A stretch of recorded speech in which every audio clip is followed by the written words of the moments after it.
Just for some context for our listeners who may need a reminder, the Rutherglen and Hamilton West by-election came about because Margaret Ferrier, the seat's former SNP MP, broke COVID rules by not self-isolating when she was experiencing symptoms and travelled from Westminster by train back home knowing she'd tested positive. She was unseated by a recall petition earlier this year, and that's how the by-election came about. Now the results are in. The swing to Labour was higher than expected at 20.4%, with the SNP's support plummeting and the Conservatives losing their deposit. Michael Shanks, the Labour candidate, now the new Labour MP for the seat, has a majority of over 9,000.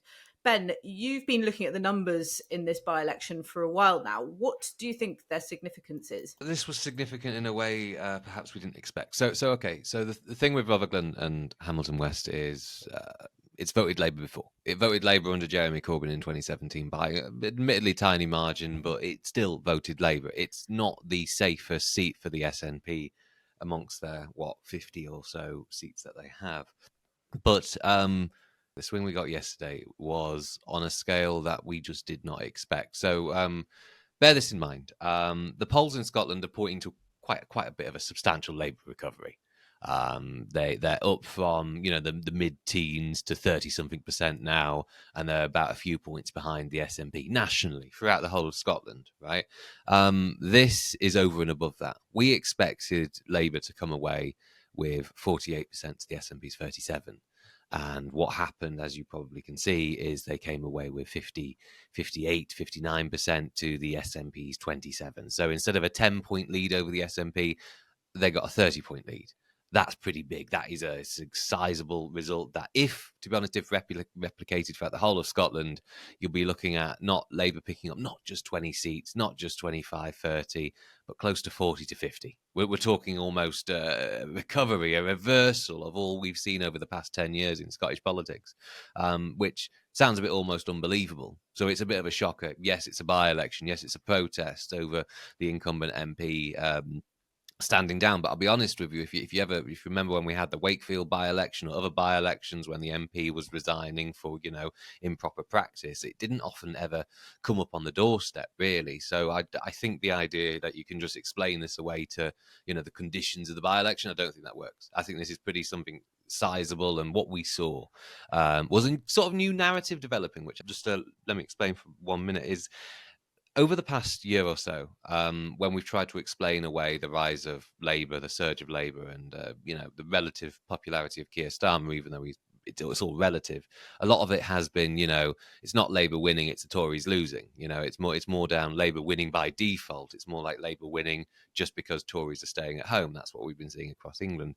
What we're seeing now really is actually Labour picking up support from the other parties. So though SNP voter apathy help bring this home to Labour, we also see SNP voters more than happy to transfer their support to Labour. And what we're seeing also, particularly in Scotland, and it happens in Scotland amongst unionist voters, it's a lot more fluid in Scotland than in England, is unionist voters more than happy to go en masse to Labour. So think back to 2016, Ruth Davidson, when she scored some impressive wins for the Scottish Tories, a lot of that came as a consequence of just Scottish Labour voters going to the Scottish Tories. Now we're seeing a major reversal of that, and it explains why the Scottish Tories lost their deposit in Rutherglen.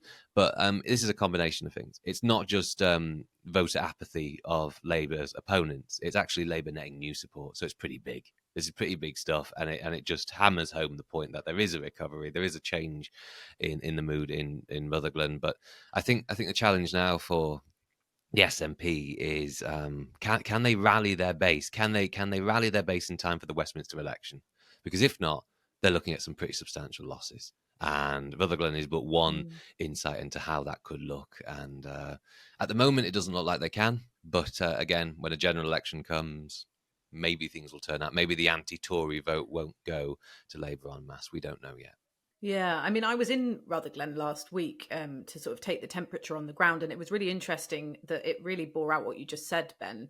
A lot of people who declared themselves lifelong SNP voters, not just people who had been tempted towards the SNP in recent years, were telling me that they were going to switch to Labour. And there were all sorts of reasons for that. There was a lot of dissatisfaction with the sort of scandals that the SNP has been hit by very recently, but also the state of public services. And just that line, it's the only way to get the Tories out. It's the only way to get the Tories out. I heard that a lot. And, that's one of Labour's campaign lines. So clearly that had cut through. But I also thought, when I saw the result, I was quite surprised, because a lot of people I spoke to very much were saying, I don't know how much difference it will make. They're all the same. SNP and Labour, they're not that different, are they? And actually it looks like quite an emphatic, positive result for Labour, like you say, rather than just, the apathy of their opponents. And so I wonder if there's a bit of a shy Labour effect going on here. And I might be trying to look out for that in the other by-elections that we've got down the line, which are fairly soon.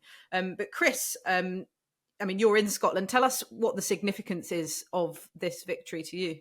Yeah, I'm interested in the point you just made, Anoosh, about SNP voters going to Labour and the rest of it. It's worth pointing out that the turnout was pretty low. It was under 40%. Yeah. So I think, as Ben touched on, there's a mix of things going on.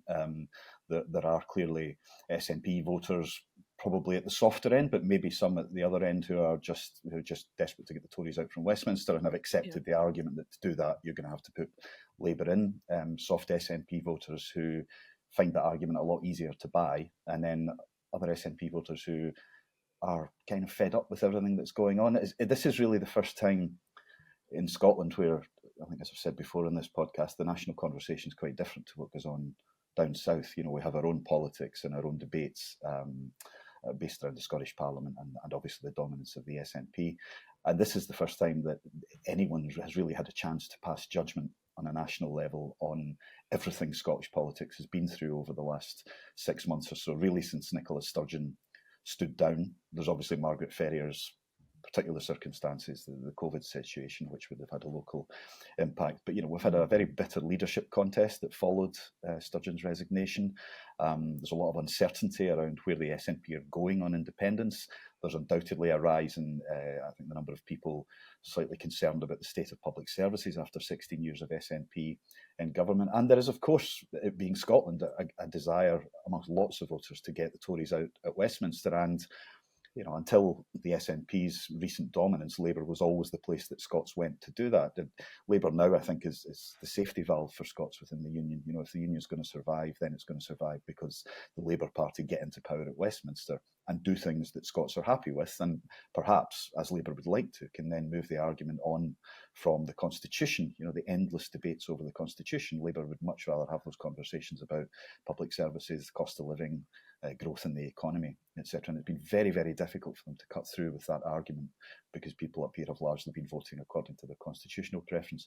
I think what we saw last night, and it's only one by-election, and there are lots of caveats to anything we say, but I think we saw last night a sense that, it's a bit of a cliche, but the tectonic plates are starting to move in Scottish politics, that the era of almost unthinking SNP dominance is drawing to an end.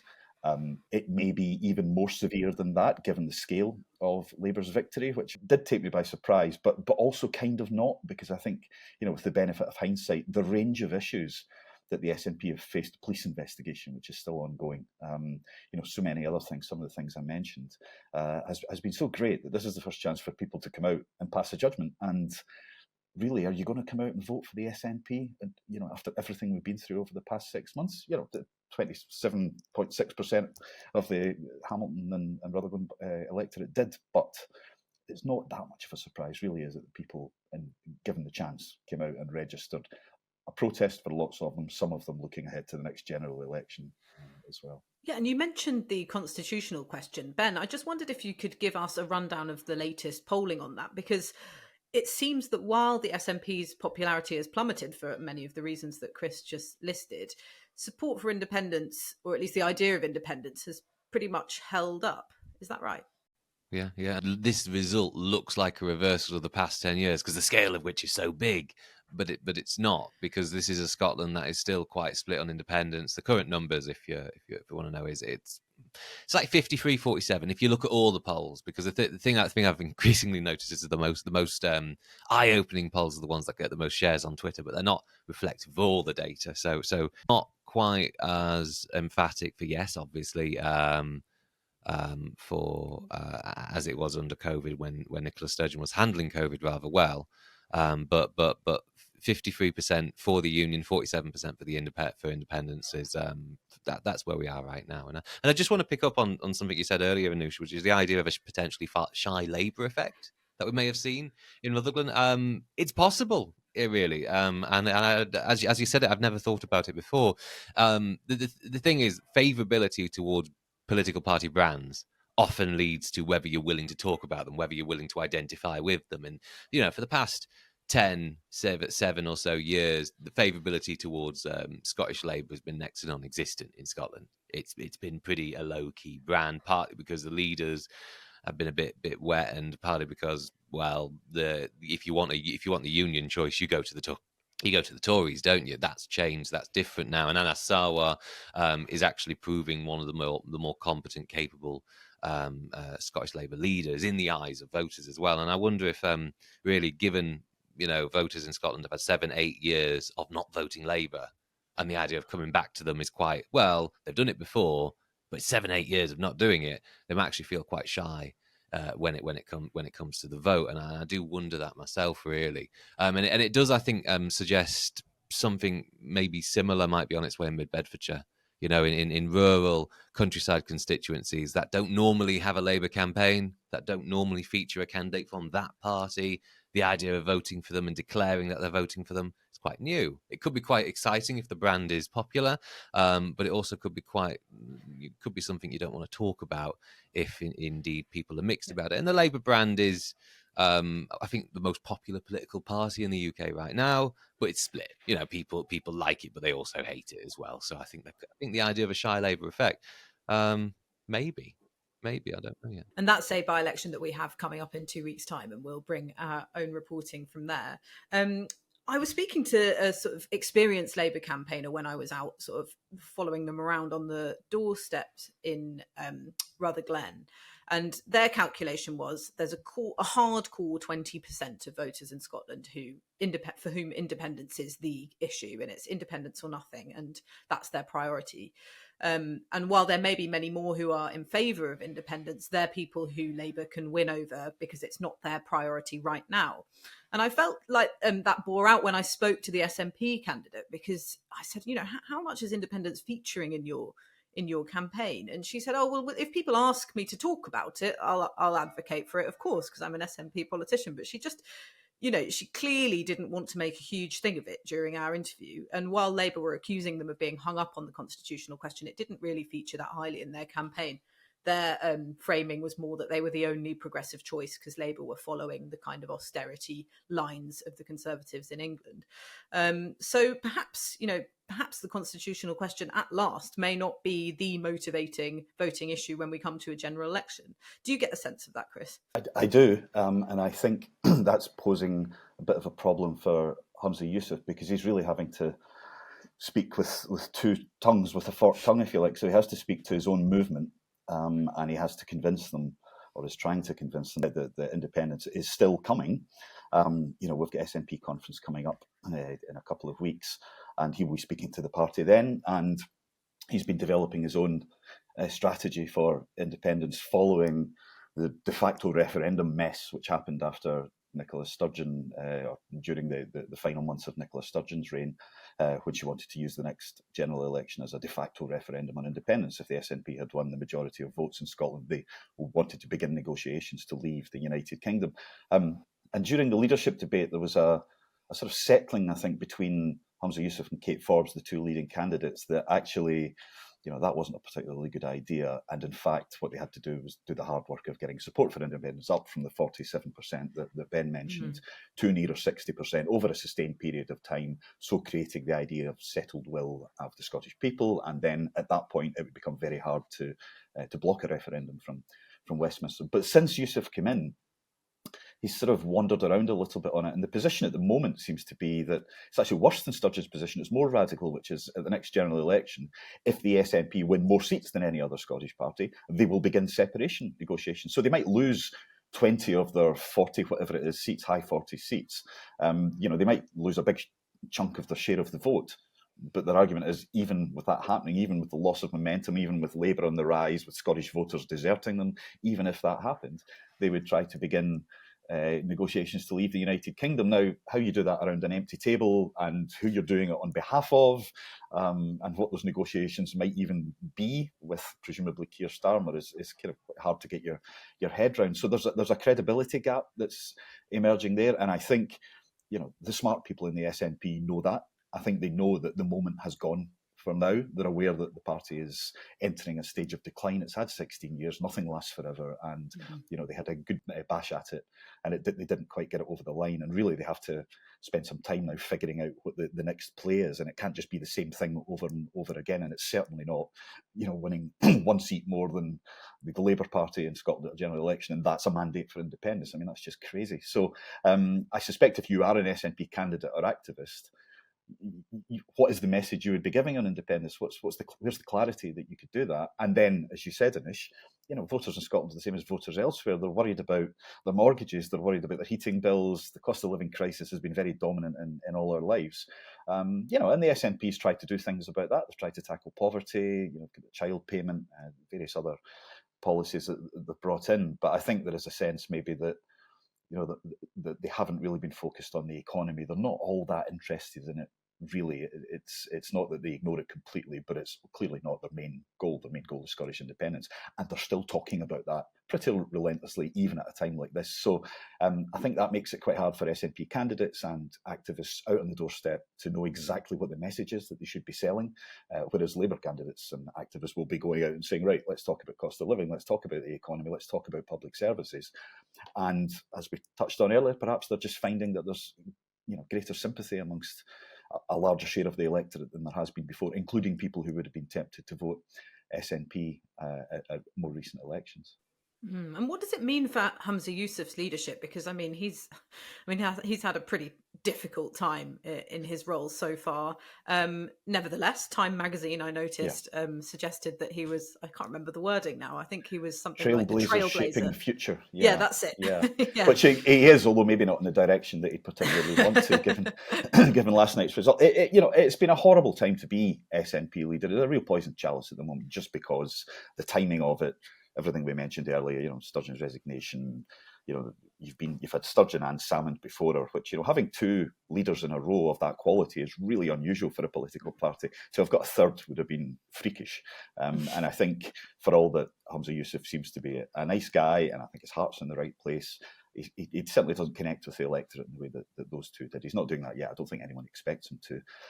But he's also had to manage, the fallout from the end of the Sturgeon reign, when she'd passed a whole bunch of policies that weren't working. Her mind was off the game. Even the bottle return scheme, alcohol advertising ban, national care services. He had to bring all of those things back in to Bute House and begin work over on them again, because they weren't going to work in the way that was intended. And on top of that, you've got the police investigation and the rest of it. So it's not, it's not a great time to have taken over, and I think anyone would have struggled. Nevertheless, I think Humza Yousaf had his chance recently with his programme for government to really set his stamp on what a Yousaf government administration would look like. And the sense was, and this isn't just me talking, there's people in the SNP that I know as well, was that it was a kind of a missed opportunity. There was some stuff on poverty, quite a lot of stuff on poverty, a bit of rhetoric around growth and being pro-business without really much to back it up. Nothing really on the NHS, which is, I think for Scottish Labour, the NHS and the economy will be the two big issues, certainly going into the 2026 Holyrood election. And there just wasn't a sense that he was grasping maybe enough of the issues that have begun to cause the SNP problems. He was doubling down on the things they've been known for in the past, and that's not enough now. They need to change. Maybe it's too late, but nevertheless, if they're going to have a chance, they need to change. They need to focus on the priorities that ordinary folk in Scotland have. Otherwise, Labour are going to allow the SNP to run off to the left, shoveling money at the poor, talking about themselves, being incredibly empathetic and progressive, and the rest of it. But you've got a big bunch of people in Middle Scotland who are also broke, who kids might be going to schools that haven't got much better over the last 17 years, whose family members are going into an NHS that's clearly creaking at the seams and wondering, what on earth are you doing about this? And you've been in government for so long. Why is it like this in the first place? And where is your plan to make things better? And Labour, at the very least, are offering some kind of change offer and hope. And I presume we'll come up with some reforms that will be an attempt to grab people's attention. The SNP really need to do that as well, and there's not much sign of it from Humza Yousaf so far. But maybe this will be the kind of wake-up call that they are going to have to, just move a bit off out of their comfort zone and start tackling some of the really big issues that people are genuinely worried about. Another thing to bear in mind is that we expected Labour, because of the polls over the last year or so, to do well in Scotland at the next general election. How well was a matter of debate. They were thinking 2022, maybe 24 seats. On last night's swing, as Ben said, you're looking at 40, 45 seats. I don't think anyone really expects that to be the case when it comes to it. Nevertheless, I think there's a sort of the idea of the kind of cork coming out the bottle here, the pressure being released. Certainly, it feels a bit like the scale of last night's swing might start to bring the Holyrood 2026 election into play for Labour. It always felt probably like a leap too far until now, and it may still be.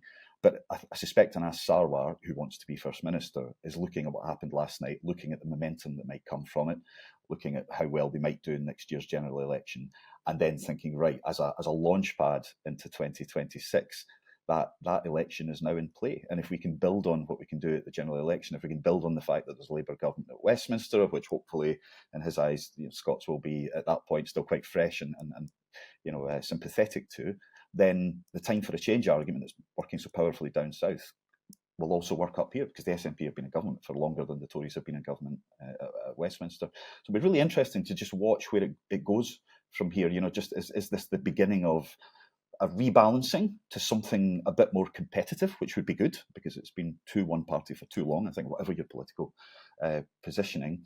Or is it actually a sense that actually it's going to rebalance in quite a radical way towards just the SNP out, losing a huge number of seats at Westminster and then losing control at Holyrood in 2026? Far too early to say that would be the case, but it will be an interesting thing to watch develop over the next few years. That's really interesting. And I think if Scottish Labour do see themselves as competitive in that Holyrood election, what's going to be interesting to watch is their relationship with UK Labour, because I remember when I interviewed Anoosh Sarwar earlier this year, he said he'd said to Keir Starmer, I need the Labour, if Labour get in 2024, I need them to be a good government that means that Scots turn out for us in 2026.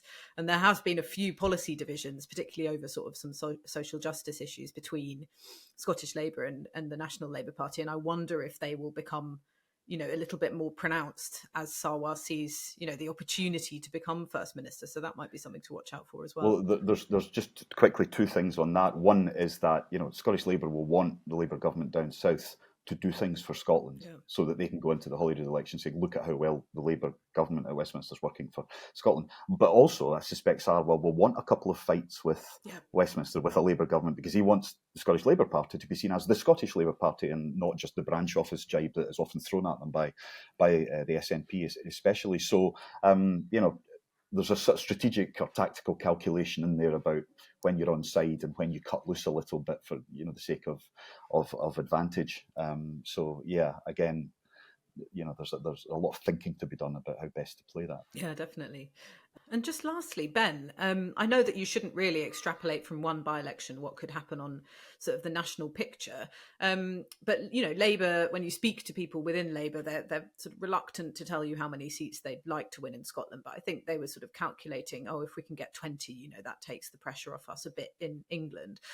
Could it actually be far more, looking at the swing in this result? It's going to be a bit interesting to see how that plays out. Obviously, Scottish Labour, as you know, they've changed their logo. They're no longer following that boxed app logo that English Labour has had since 2005 or thereabouts. So they've made a visual break with the UK Labour, rest of the UK Labour, and let's see if they campaign differently and act differently. And I always think I'm in two mindsets about how well Scottish Labour will do in Scotland in 2026, and I think it comes down to one, as you say, how well Westminster Labour does, and also if they're doing badly. Let's say Keir Starmer's Labour Party gets in, they're disappointed at the start, the polls, for them just collapse very, very markedly, because I think the win next year for Labour is going to be big regardless. Let's say that happens, and you're probably going to have an SNP thinking, okay, right, we can exploit this. Look what they're doing in Westminster. Don't let them do it here. But at the same time, you could also have, if Starmer's Labour get in and do okay to the point that they're a neutral effect, like David Cameron's Tories in 2016, by the way, you could end up in a situation where Scottish Labour could campaign on a platform as, get a government that works with Westminster, get a government that actually works, that gets the job done, and if you can go on that, and if that actually resonates with voters, you've got somewhere.